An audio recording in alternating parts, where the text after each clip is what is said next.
大家好，我是田园。今天给大家分享一个葡萄干司康小饼干的做法。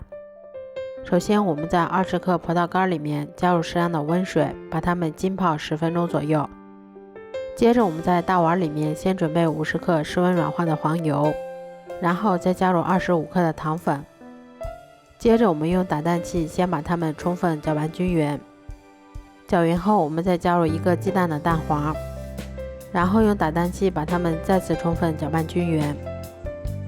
搅匀后，我们先加入200克的低筋面粉，再加入2克无铝泡打粉，接着我们先加入50克的牛奶，最后我们再把清洗干净的葡萄干也加进来。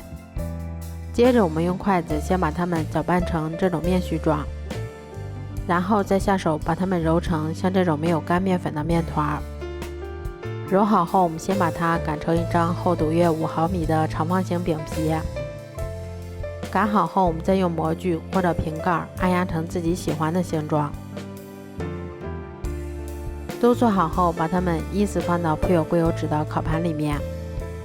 最后，我们在表面再给它刷上一层蛋黄液。接着，我们再把它放到烤箱里面。烤箱中层上下火170度，烤20分钟左右就可以啦。